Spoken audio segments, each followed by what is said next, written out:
একটা নিখুঁত গোয়েন্দা কাহিনীর কথা ভাবা যাক, কিন্তু সেই গল্পের গোয়েন্দা যদি নিজেই খুনি হয় তাহলে ঠিক এমনই এক ট্রাজিক গল্প আজ আমরা শুনব, রাজা ইডিপাসের গল্প। এই একটা প্রশ্ন, এই প্রশ্নটাই কিন্তু রাজা ইডিপাসের পুরো গল্পের একেবারে কেন্দ্রবিন্দুতে। ভাবুন, একজন সৎ ন্যায়পরায়ণ রাজা, তিনি নেমেছেন একটা ভয়ঙ্কর খুনের রহস্য সমাধান করতে। কিন্তু তিনি কি জানেন যে এই তদন্ত করতে গিয়ে তিনি আসলে নিজেরই অতীতে ডুব দিচ্ছেন? তো চলুন গল্পটা শুরু করা যাক। জায়গাটা হলো থিবস নগরী, আর সময়টা ভালো না। পুরো শহরটা একটা ভয়ঙ্কর প্লেগের কবলে পড়েছে। মনে হচ্ছে যেন কোনো অভিশাপ গ্রাস করে নিয়েছে গোটা রাজ্যটাকে। অবস্থা যে কতটা ভয়াবহ তা বলে বোঝানো মুশকিল।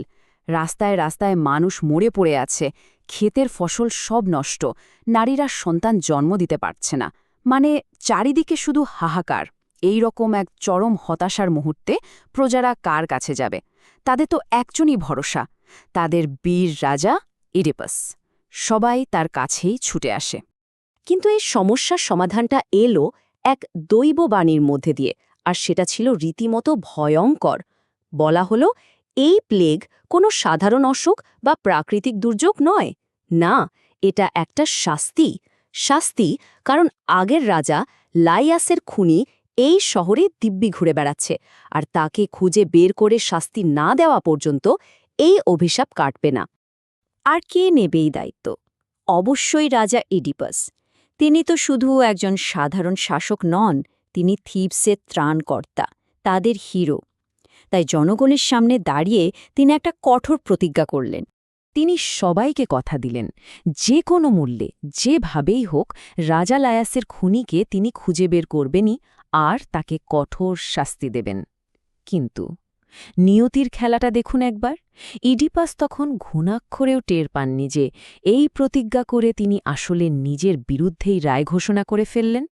তদন্ত শুরু হল, আর তদন্তের জন্য ডাকা হলো এমন একজনকে যার শারীরিক চোখ নেই, কিন্তু যিনি আসল সত্যটা দেখতে পান।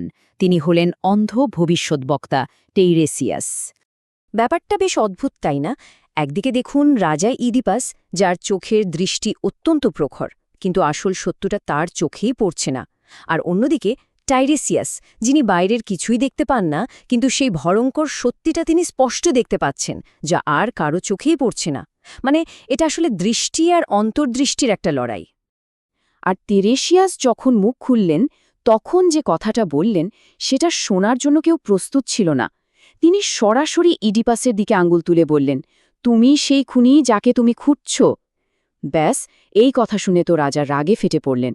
তিনি এটা কিছুতেই বিশ্বাস করতে পারলেন না। তার মনে হলো এটা নিশ্চয়ই তার বিরুদ্ধে একটা গভীর ষড়যন্ত্র, আর এর পেছনে আছে তারই শ্যালক ক্রেয়ন।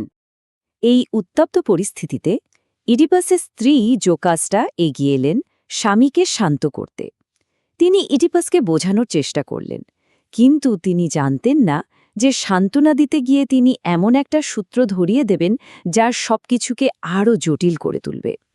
জোকাসটা ইডিপাসকে বোঝাতে লাগলেন যে এসব দৈববাণীতে বিশ্বাস করার কিচ্ছু নেই। তিনি নিজের উদাহরণ দিলেন, বললেন, একবার এক দৈববাণী হয়েছিল যে আমার নিজের ছেলেই নাকি তার বাবা মানে রাজা লাইয়াসকে খুন করবে। এই ভয়ে আমরা আমাদের শিশু সন্তানকে পাহাড়ে ফেলে দিয়ে এসেছিলাম। আর লাইয়াসের কি হয়েছিল? তিনি তো মারা গিয়েছিলেন এক ৩ রাস্তার মোড়ে ডাকাতদের হাতে। জোকাসটা আসলে ইডিপাসকে আশ্বস্ত করতে চেয়েছিলেন, কিন্তু অজান্তেই তিনি খুনের জায়গার এমন এক বর্ণনা দিয়ে ফেললেন যা একটা নতুন আশঙ্কার জন্ম দিল। সব কথার মধ্যে ওই একটাই শব্দ ইডিপাসের মাথায় গেঁথে গেল, ৩ রাস্তার মোড়। আর সাথে সাথেই তার মনে এক অন্ধকার ভয়ঙ্কর স্মৃতি জেগে উঠল, একটা স্মৃতি যা তিনি এতদিন ভুলে থাকতে চেয়েছিলেন। ইডিপাসের সব মনে পড়ে যেতে লাগল। মনে পড়ল কোরিন্থে এক মাতাল তাকে বলেছিল যে সে নাকি তার বাবা মায়ের আসল সন্তান নয়। মনে পড়ল ডেলফির সেই ভয়ঙ্কর দৈববাণীর কথা, যে তিনি নিজের বাবাকে হত্যা করবেন আর নিজের মাকে বিয়ে করবেন। এই ভয়ঙ্কর ভাগ্য থেকে পালাতেই তো তিনি ঘর ছেড়েছিলেন। আর তারপর পথেই ঠিক ওই ৩ রাস্তার মোড়েই এক বৃদ্ধের রথের সঙ্গে তার ঝামেলা হয়, আর রাগের মাথায় তিনি তাকে হত্যা করেন। এবার যেন সব টুকরো এক জায়গায় এসে মিলছে, আর যে ছবিটা তৈরি হচ্ছে তা ভয়ঙ্কর। গল্পের নাটকীয়তা এখানেই শেষ নয়। এরপর এক দূতের আগমন আর এক মেষপালকের জবানবন্দি। এই দুটো ঘটনাই সেই ভয়ঙ্কর সত্যটাকে সবার সামনে নিয়ে আসবে। ঠিক এই সময়েই কোরিন্থ থেকে একজন দূত এসে খবর দিল যে রাজা পলিবাস, অর্থাৎ যাকে ইডিপাস নিজের বাবা বলে জানতেন, তিনি মারা গেছেন। খবরটা শুনে ইডিপাস প্রথমে একটা স্বস্তির নিঃশ্বাস ফেললেন। যাক, তাহলে দৈববাণীটা মিথ্যে হল, তিনি তো তার বাবাকে খুন করেননি। কিন্তু এই স্বস্তি এক মুহূর্ত টিকল না, কারণ দূত এর পরেই জানালো যে ইডিপাস আসলে পলিবাসের দত্তক সন্তান ছিলেন। তাহলে আসল সত্যিটা কি? ইডিপাসকে তার আসল বাবা মা কারা? এই প্রশ্নগুলোর উত্তর দিতে পারে মাত্র একজনে, সেই মেষপালক যে বহু বছর আগে রাজা লায়েসের হত্যার সময় ঘটনাস্থলে ছিল এবং কোনো ক্রমে বেঁচে গিয়েছিল। তাকে এবার রাজসভায় তলব করা হল। কিন্তু সেই মেষপালক কিছুতেই মুখ খুলতে চায় না। সে জানে সত্যিটা কতটা ভয়ঙ্কর। সে বারবার এড়িয়ে যেতে চেষ্টা করে, কিন্তু ইডিপাস তখন সত্যিটা জানার জন্য প্রায় পাগল। তিনি তাকে ভয় দেখান, নির্যাতনের হুমকি দেন। অবশেষে প্রাণের ভয়ে সেই মেষপালক মুখ খুলতে বাধ্য হয়, আর বেরিয়ে আসে সেই সত্যি যা সে এতদিন ধরে নিজের বুকের মধ্যে লুকিয়ে রেখেছিল।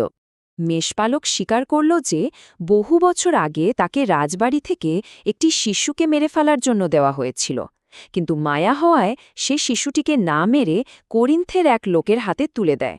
সেই শিশুটি আর কেউ নয়, ছিল রাজা লায়াস আর রানী জোকাস্টার নিজেরই সন্তান, আর সেই শিশুই আজকের রাজা ইডিপাস। ব্যাস, সব পরিষ্কার হয়ে গেল। দৈববাণী সত্যি ছিল, প্রতিটি অক্ষর সত্যি।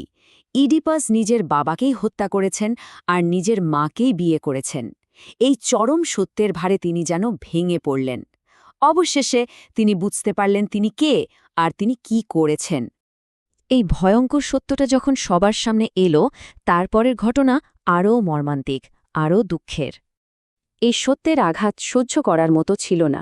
জোকাস্টা, রানী এবং ইডিপাসের মা এই লজ্জা আর যন্ত্রণা সইতে না পেরে আত্মহত্যা করলেন। আর ইডিপাস, যে মানুষটা সত্যিটা দেখার জন্য এত মরিয়া ছিল, সে যখন অবশেষে সত্যিটা দেখল, তখন নিজের চোখ দুটোকেই শাস্তি দিল। জোকাস্টার পোশাক থেকে দুটো সোনার ব্রোচ খুলে নিয়ে তিনি নিজের চোখ দুটো অন্ধ করে দিলেন।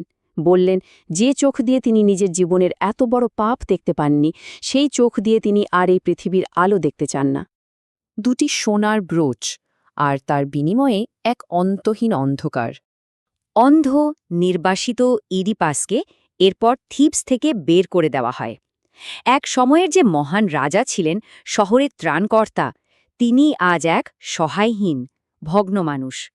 নিজের সন্তানদের পেছনে ফেলে তিনি নীরবে তার শাস্তি মেনে নিয়ে চলে যান। রাজা ইডিপাসের এই গল্পটা এখানেই শেষ হয়, কিন্তু একটা প্রশ্ন রেখে যায়। একটা প্রশ্ন যা হাজার হাজার বছর ধরে মানুষকে ভাবিয়ে চলেছে। মানুষ কি নিজের ভাগ্য বদলাতে পারে, নাকি ভাগ্যই মানুষকে নিয়ন্ত্রণ করে? আমরা কি আমাদের জীবনের চালক, নাকি নিয়তির হাতের পুতুল? এই প্রশ্নের উত্তর হয়তো আজও আমাদের অজানা।